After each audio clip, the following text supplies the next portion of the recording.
পহেলা বৈশাখ উপলক্ষে প্রচলিত মঙ্গল শোভাযাত্রা থেকে নিয়ে যত প্রকার সংস্কৃতি আছে, এসব সংস্কৃতিগুলো মূলত একটি বিশেষ ধর্মের মানুষের ধর্মীয় কৃষ্টি, কালচার এবং সংস্কৃতি অথবা তার সাথে সাদৃশ্যপূর্ণ বিষয়। আরেকজন মুসলমানের জন্য অন্য কোনো ধর্মের মানুষের ধর্মীয় কৃষ্টি, কালচার, সংস্কৃতিকে অথবা তার সাথে সাদৃশ্যপূর্ণ কোনো কিছুকে গ্রহণ করা কোনো অবস্থাতেই জায়েজ নাই। রাসূল করিম সাল্লাল্লাহু আলাইহি ওয়াসাল্লাম পরিষ্কারভাবে জানিয়েছেন, মান তাশাব্বাহা বিকওমিন ফাহুয়া মিনহুম। আর এটাকে একজন বিবেকবান মানুষ বাঙালি সংস্কৃতি হিসাবে প্রতিষ্ঠা করার অপচেষ্টাও করা অনুচিত। কারণ ২-৩ যুগ আগেও এ সকল মঙ্গল শোভাযাত্রা অথবা সংশ্লিষ্ট পহেলা বৈশাখের প্রচলিত সংস্কৃতিগুলোর কোনোটির অস্তিত্ব এদেশে ছিল না। অতএব এটাকে বাঙালির ঐতিহ্যবাহী সংস্কৃতি অথবা সার্বজনীন সংস্কৃতি হিসাবে প্রতিষ্ঠা করার অপচেষ্টা, এটা কোনোভাবেই গ্রহণযোগ্য নয়, এটি ভুল। এবার আসা যাক মূল প্রশ্নের উত্তরে।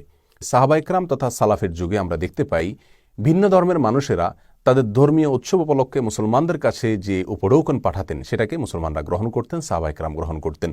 ইমাম ইবনে তাইমিয়া রাহিমাহুল্লাহ এই প্রসঙ্গে আলী ইবনে আবি তালেব রাদিয়াল্লাহু তাআলা আনহুর একটি ঘটনা উল্লেখ করতে গিয়ে বলেছেন যে তিনি নাইরুজ উপলক্ষে তাদের পাঠানো উপঢৌকনকে তিনি গ্রহণ করেছেন। ইবনে আবি শাইবায় আম্মাজান আয়েশা রাদিয়াল্লাহু তাআলা থেকে বর্ণিত হয়েছে, তার কাছে একজন মহিলা এসে জানতে চেয়েছেন যে তাদের কোনো একজন অগ্নিপূজক, দুগ্ধদানকারিণী মহিলা আছেন, যিনি তার ধর্মীয় উৎসব উপলক্ষে তাদেরকে উপঢৌকন দিয়ে থাকেন, হাদিয়া পাঠিয়ে থাকেন, সেটা তিনি গ্রহণ করবেন কিনা। এ প্রসঙ্গে আয়েশা রাদিয়াল্লাহু তাআলা আনহা তাকে যে নির্দেশনা দিয়েছিলেন তা ছিল এরকম যে তোমরা তাদের পাঠানো ফলমূল এগুলোকে গ্রহণ করবে। এই দিন উপলক্ষে তারা যে পশু জবাই করেছে সেগুলোর গোশত বা খাবার ইত্যাদি গ্রহণ করবে না, কারণ তারা আল্লাহর নাম ছাড়া অন্য কারোর নামে পশু জবাই করবে, সেটাই স্বাভাবিক। আর আল্লাহর নাম ছাড়া অন্য কারোর নামে জবাইকৃত পশুর গোশত খাওয়া মুসলমানের জন্য জায়েজ নেই, কোরআনে নিষেধ আছে।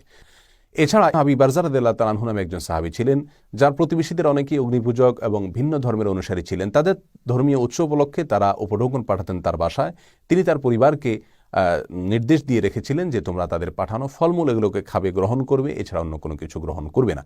এই সকল ঘটনাগুলোকে সামনে রাখলে যে বিষয়টি আমাদের কাছে পরিষ্কার হয় তা হলো, উপলক্ষ যদি নিষিদ্ধ হয় এবং খারাপ কোনো উপলক্ষও হয়, তথাপি যদি সেই উপলক্ষকে কেন্দ্র করে কোনো উপঢৌকন দেওয়া হয়, সেই উপঢৌকনটার ভেতরে যদি মন্দ কোনো বিষয় দিক না থাকে, হারাম কোনো বিষয় না থাকে, সরাসরি উপঢৌকনটা যদি ব্যবহার করা হারাম না থাকে, তাহলে সেটা গ্রহণ করাতে ইসলামী শরিয়াতে বাধা বা নিষেধ নাই।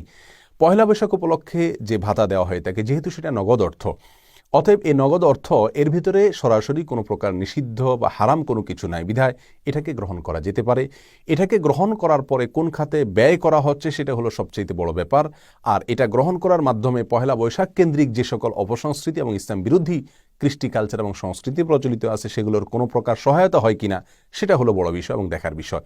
আর বলাই বাহুল্য, পহেলা বৈশাখ উপলক্ষে যে ভাতা দেওয়া হয়ে থাকে, এই ভাতা গ্রহণ করার মাধ্যমে পয়লা বৈশাখ কেন্দ্রিক যে সকল সংস্কৃতি বা ইসলাম বিরোধী কর্মকাণ্ড আছে, শিরক এবং শিরকের সাথে সাদৃশ্যপূর্ণ কর্মকাণ্ড আছে, সেগুলোর সহায়তা কোনোভাবেই এই ভাতা গ্রহণ করার মাধ্যমে হয় না, বিধায় এটা নিষিদ্ধ হবে না। শুধুমাত্র যে বিষয়টি নিশ্চিত করতে হবে গ্রহীতাকে, সেটা হলো তিনি এই ভাতার টাকা দিয়ে মঙ্গল শোভাযাত্রা বা পহেলা বৈশাখ কেন্দ্রিক যত অন্যায় অথবা সাধারণ যত অন্যায় হতে পারে সেগুলোর কোনো কাজে তিনি এই টাকা, এই ভাতা ব্যবহার করবেন না। এই বিষয়টি যদি নিশ্চিত করেন, এই ভাতা গ্রহণ করাতে ইসলামী শরিয়ার দৃষ্টিতে কোনো অসুবিধা নেই। আল্লাহ সুবহানাহু ওয়া তাআলা আমাদের সকলকে ইসলামী শরিয়াকে আমাদের জীবনের সকল ক্ষেত্রে মানা, বোঝা এবং গ্রহণ করার তৌফিক দান করুন। আসসালামু আলাইকুম ওয়া রাহমাতুল্লাহি ওয়া বারাকাতুহু।